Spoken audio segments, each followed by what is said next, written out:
This is a discussion of the short answer portion of the first AIS midterm exam for fall 2017. First question. List and briefly explain 3 ways that accounting information systems can affect the income statement and the firm's profitability. Many possible answers here.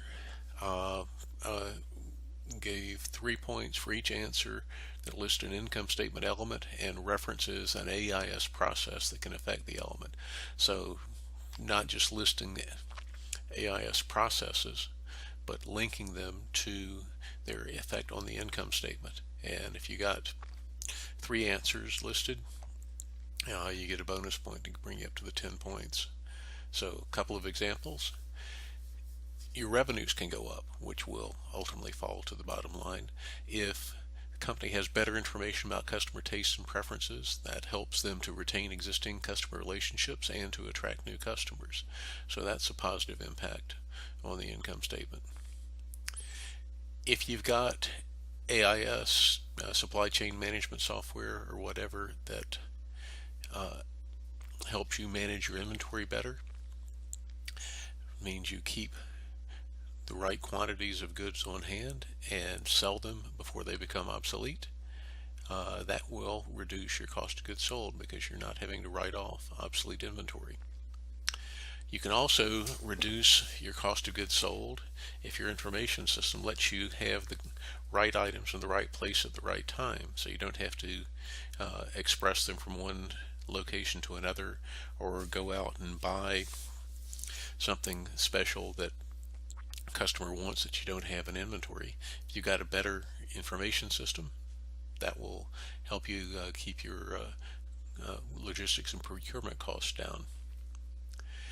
If you're doing things more efficiently by having better information about your selling activities, your administrative expenses, things like that, and you've got better information, you can make better decisions and reduce your SG&A costs.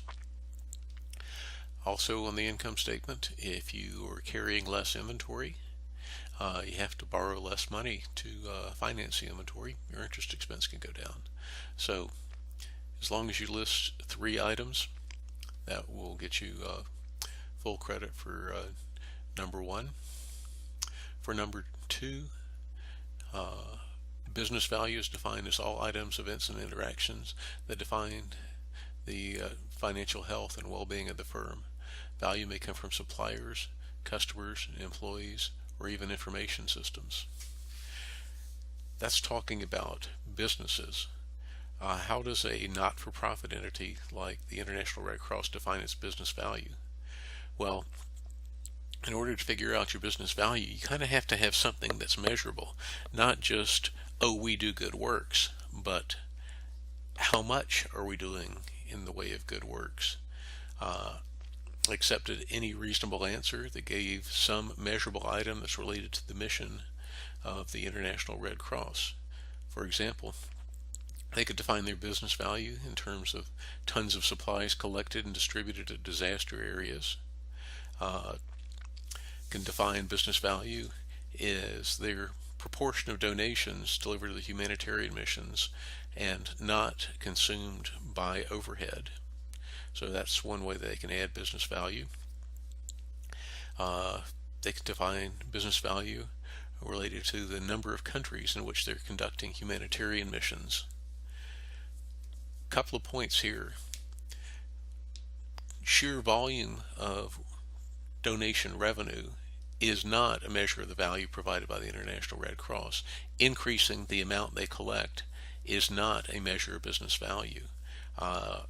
The idea is to use that revenue to provide services to the target areas.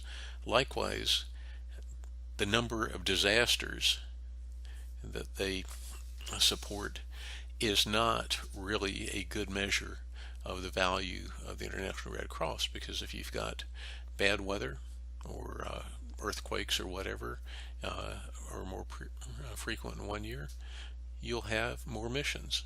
Good weather, fewer hurricanes striking, no volcanic eruptions. You may have fewer missions that year, but still the International Red Cross stands ready to provide humanitarian services. So any reasonable answer there was accepted. Okay, for number 12,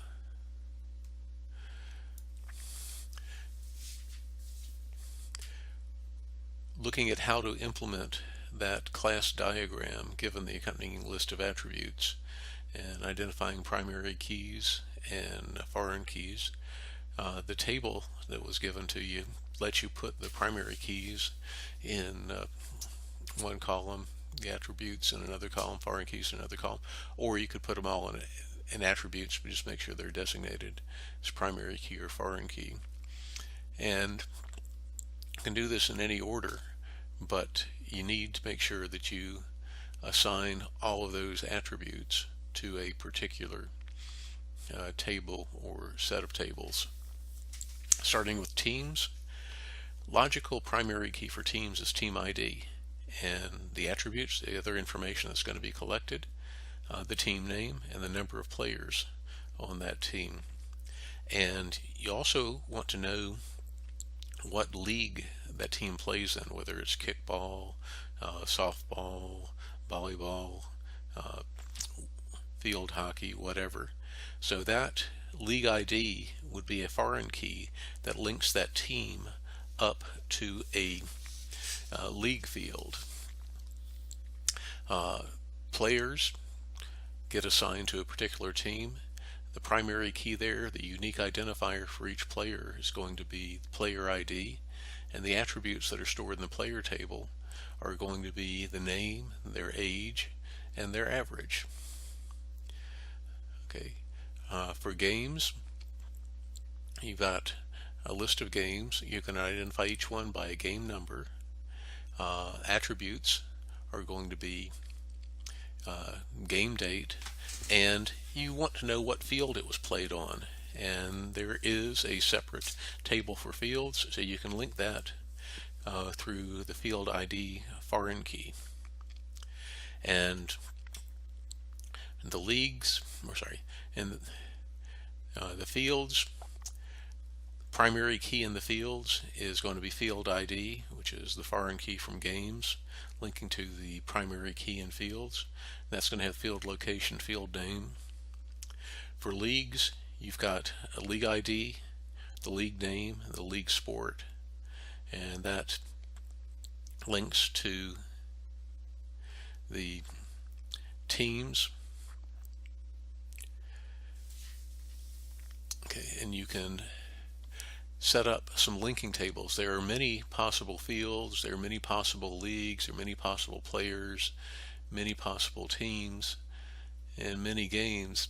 So what you need when you've got those many-to-many relationships is a linking table. So games tied to teams, use the game number, which is the primary key of games, and the team ID of teams to provide a composite link, and that will identify each unique game and link it to a team so they can have the team score in that game. You've got a lot of leagues, a lot of fields, so you have a linking table. Create a primary key for that of the league ID plus the field ID, and that will give you a place to put the number of fields assigned as the attribute. And then players, a lot of players, a lot of teams. Linking table there, the player ID and the team ID, the primary keys of those two tables, will identify an individual with their team, and that takes care of all of those attributes. Scoring on that, half a point for each table that you identified, half point for each correct primary key, half a point for correctly assigning the attributes to the tables, and a half point for each correct foreign key. That adds up to a little bit more than 12 points, so there's some bonus opportunities there. And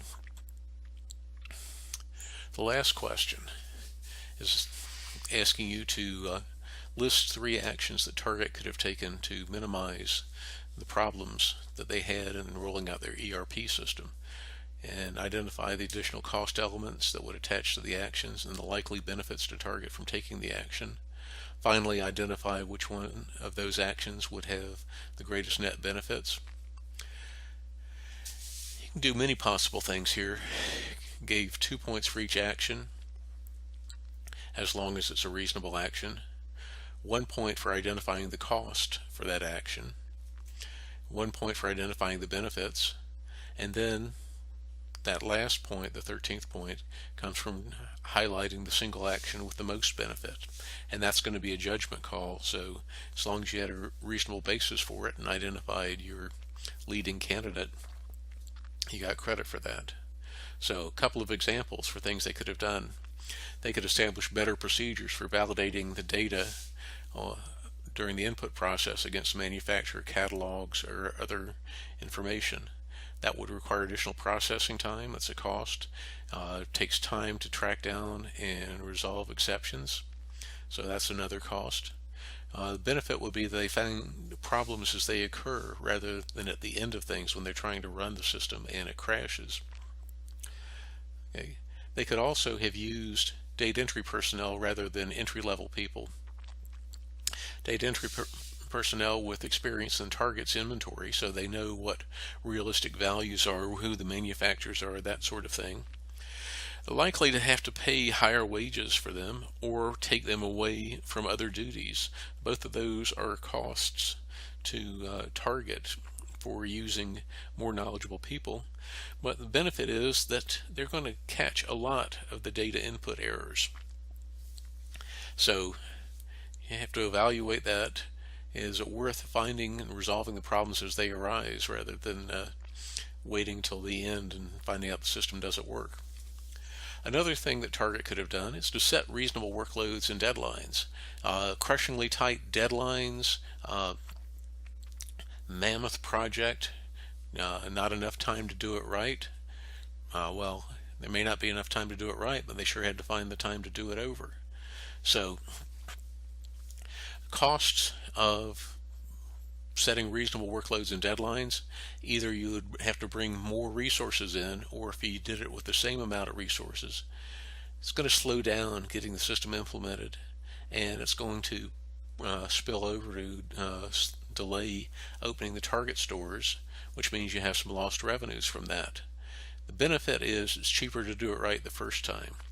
And the way that you would implement something like that is actually start the project at a reasonable time, going to a rollout date that's achievable, rather than saying, oh, we have to be going in 6 months or 3 months or 60 days or whatever, and then saying it has to be done, because that pressure to complete a project can produce bad results. They could also have hired some experienced consultants who had done similar implementation projects with other retailers. There are consultants out there who do this sort of thing all the time, and they charge pretty high fees, so that's a cost.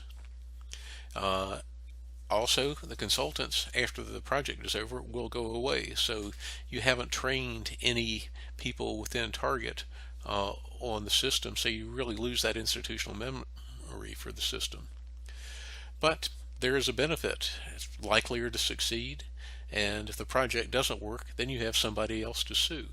Of course, you never recover through the legal process all of your losses, but at least you may be able to get some compensation for it. And among these different recommendations, the most likely to provide the greater net benefits in this example would be to set the reasonable workloads and deadlines. But those are judgment calls. As long as you have a reasonable answer there, it was accepted. That's it for this review of the short answer questions.